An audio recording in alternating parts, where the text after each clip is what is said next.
तरड़ो पुट वडेरे जो ही तरड़ो पुट वडेरे जो ही तरड़ो पुट वडेरे जो बतकार करे तो गारन जा तो पार हिसाए हारन जा ही तरड़ो पुट वडेरे जो ही तरड़ो पुट वडेरे जो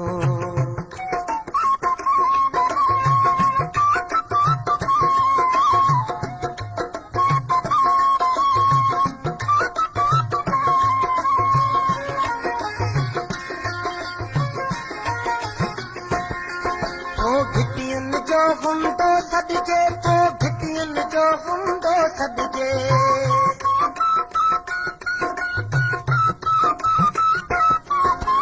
घिटियन जो हुंदो सदजे घिटियन जो हुंदो सदजे जब कत वहाए तारन जा तो बार हिसाए हारन ही तरड़ो पुट वडेरे जो ही तरड़ो पुट वडेरे जो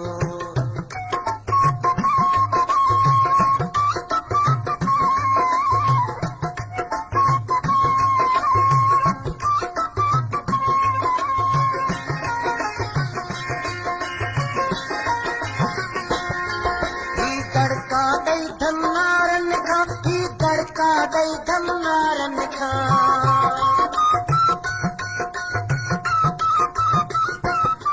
ही दड़का दई धन्नारन खा ही दड़का दई धन्नारन खा ओ बात कराए सारन जा तो बार हिसाए हारन जा ही तरड़ो पुट वडेरे जो ही तरड़ो पुट वडेरे जो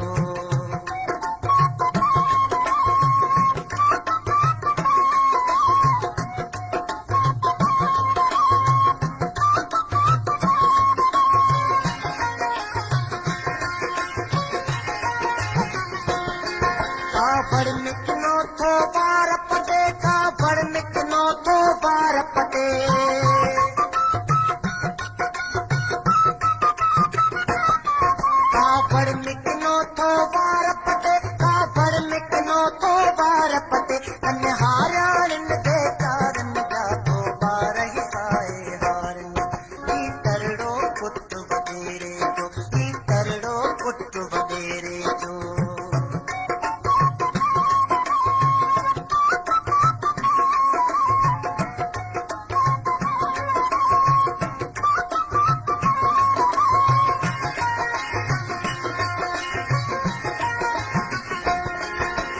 गोठाणन जे गलड़न ते हित गोठाणन जे गलड़न ते हित गोठाणन जे गलड़न ते हित गोठाणन जे गलड़न ते आसार रखणा आसारन जा तो बार हिसाए हारन जा ही तरड़ो पुट वडेरे जो ही तरड़ो पुट वडेरे जो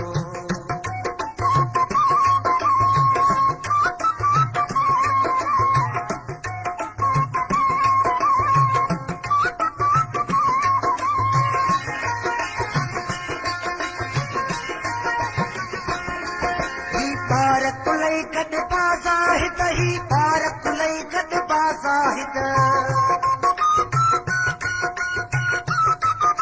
ही भारत लई गड बाज़ाहिद ही भारत लई गड बाज़ाहिद मज़दूरन जा ऐं हारन जा तो बार हिसाए हारन जा ही तरड़ो पुट वडेरे जो ही तरड़ो पुट वडेरे जो बसकार करे जो कारन जा तो बार हिसाए हारन जा ही तरड़ो पुट वडेरे जो ही तरड़ो पुट वडेरे जो ही तरड़ो पुट वडेरे जो ही तरड़ो पुट वडेरे जो फनकार प्रोडक्शन LFP तरफा एक दफ़ो वरी पेश करे थो मशहूर नौजवान फनकार गुलाम शबीर सम्मो महफिल नंबर 125 दिल जूं सदाऊं पेश कदम थियूं चंद झलकियूं ग्रहण उस में बीठो आया चोरिया तुंहिंजी चाह उठ के अल्लाह चाह उठ के नित ग्रहण उस में बीठो आया जी चाह उठते अल्लाह चाह उठते जल्दी खिड़की खोल त गोरी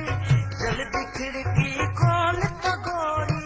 चौधारी न थे जो बोल उठ ओ गोरी उठ जल्दी कर उठ ओ गोरी उठ जल्दी कर